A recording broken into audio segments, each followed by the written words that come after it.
Hello everyone, today our topic is 8259A Programmable Interrupt Controller। आज की video में हम 8259A का जो है ब्लॉक डायग्राम के बारे में पूरा डिस्क्रिप्शन पढ़ेंगे कि किस तरीके से होता है और इसमें कितने ब्लॉक्स होते हैं। सबसे पहले हम देखें तो क्या है कि 8259A include 8 block control logic. इसमें कितने होते हैं? 8 ब्लॉक कंट्रोल लॉजिक होते हैं। कौन कौन से हैं देखें पहले। रीड राइट लॉजिक, तो हमारा ये रीड राइट लॉजिक है। देन है डाटा बस बफर, जो कि हमारा है डेटा बस बफर, जो कितने बिट का होता है? 8 बिट का होता है। कहाँ से? D0 से D7 तक का। फिर है 3 रजिस्टर। अब यहाँ पर हम देखें 3 रजिस्टर है हमारे पास में। कौन कौन से हैं? IIR, IRR, ISR और IMR। ये है जो है इन सर्विस रजिस्टर, इसको हम ISR कहते हैं। एक है इंटरप्ट रिक्वेस्ट रजिस्टर, जिसे हम IRR कहते हैं। और थर्ड है हमारा इंटरप्ट मास्क रजिस्टर, जो है हमारा IMR। ये 3 क्या है? हमारे 3 रजिस्टर है हमारे 8259A के अंदर। फिर है प्रायोरिटी रिसॉल्वर एंड कास्केट बफर। फिर यहाँ पर हम देखें कि प्रायोरिटी रिसॉल्वर ये है और कास्केट बफर ये है। तो ये सब मिला के कितने ब्लॉक्स हुए हमारे ब्लॉक डायग्राम में? 8 ब्लॉक्स होते हैं।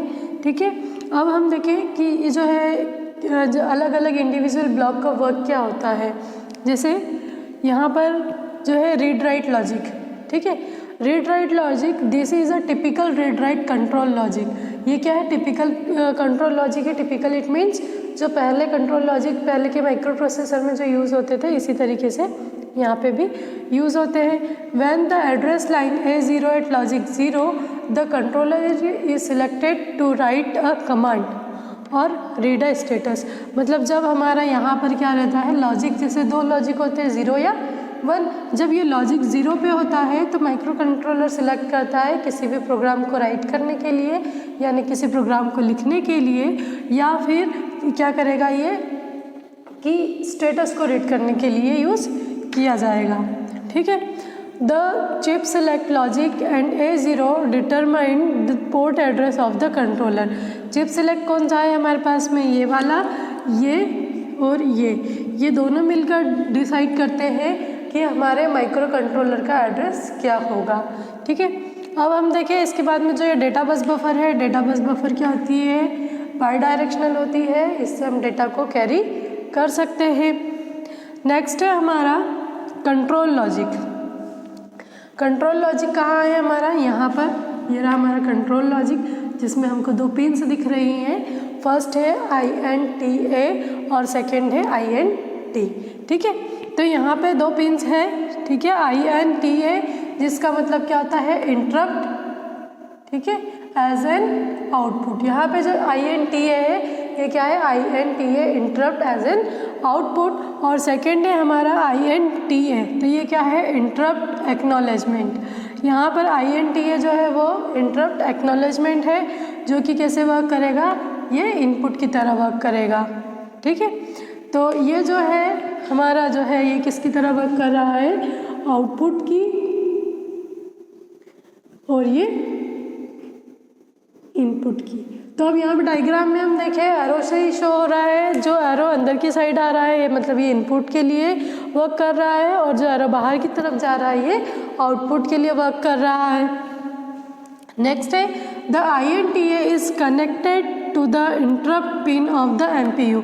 ये जो INTA रहता है वो MPU की इंटरप्ट पिन से कनेक्ट रहता है। ठीक है, फिर है whenever a valid interrupt is asserted the signal goes high। जब भी हमको क्या होता है, जैसे कि हम देख रहे हैं कि ये जो INTA है ये MPU की जो है उससे कनेक्ट रहता है। जब इसमें कोई इंटरप्ट सिग्नल असर्ट होता है तो ये क्या हो जाता है? ये हाई हो जाता है ना।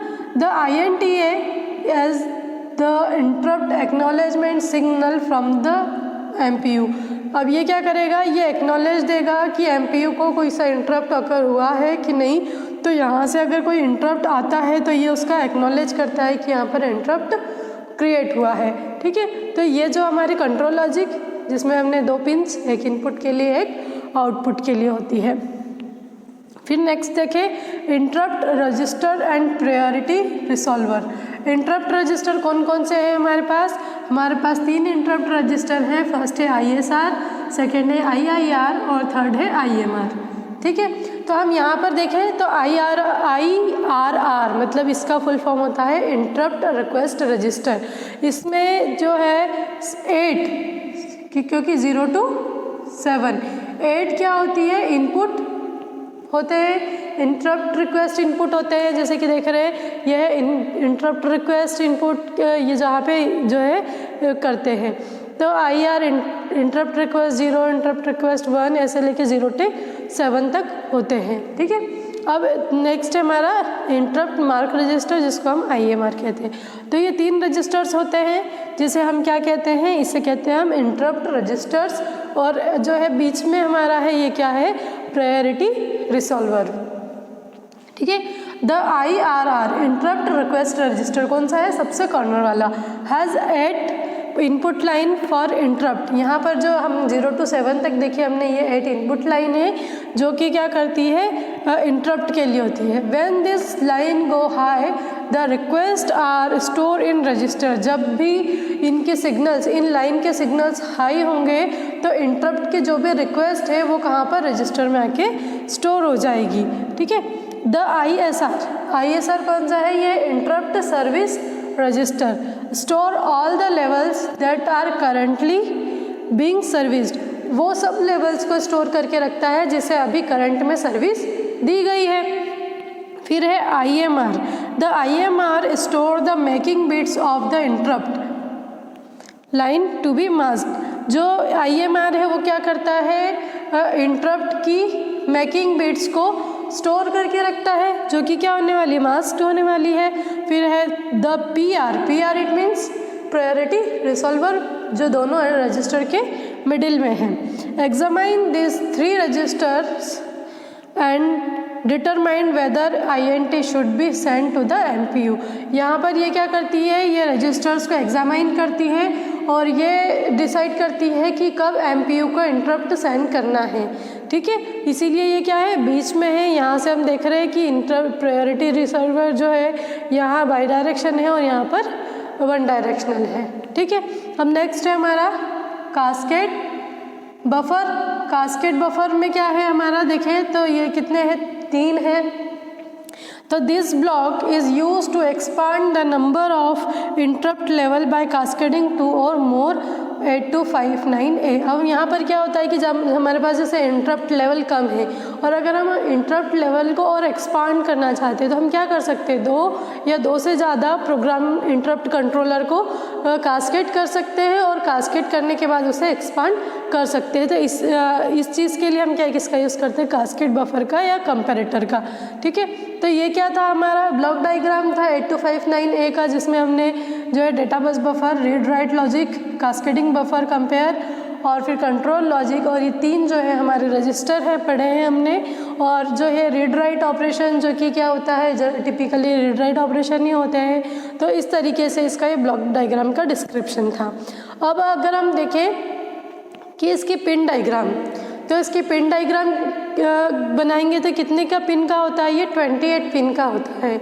अब इस जैसे अगर हमने ब्लॉक डायग्राम को इसे याद कर लिया तो हमें इसे पिन डायग्राम को याद करने की ज़रूरत नहीं पड़ेगी। हम इस ब्लॉक डायग्राम के थ्रू पिन डायग्राम बना सकते हैं। कैसे? अब यहाँ पर देखिए इसमें इस ब्लॉक डायग्राम में कितनी पिन्स हैं? यहाँ 0 to 7 इट मीन 8 पिन हो गई। ठीक है, ये 8 पिन इसकी, फिर 1 2 3 and 4 पिन इसकी, फिर 1 2 3 and 4 पिन इसकी। ठीक है, अब यहाँ पर 2 पिन है, ये 2 पिन। अब यहाँ पे कितने पिन हैं? यहाँ पर भी 8 पिन हैं। ठीक है, तो हम काउंट करें 8 for 12, 12 for 16, 17 18, 18 and 8 कितने हो जाएंगे? 26। तो ये 26 हो गए हमारे। अब 2 पिन हमारी कौन सी होती है? जब इसको चलाने के लिए हमें क्या करना पड़ेगा? +5 वोल्ट का जो है वोल्टेज देना पड़ेगा और एक GND होता है ग्राउंड। तो इतने मिला के हमारे पास क्या हो जाती है? 28 पिन होती है। It means 8259A programmable interrupt controller कितने पिन का डायग्राम होगा, 28 पिन का डायग्राम होता है और इन पिन्स को हम ब्लॉक डायग्राम के थ्रू ही एक्सप्लेन कर सकते हैं। आई होप आपको आज का वीडियो यूज़फुल लगा होगा। Thank you very much.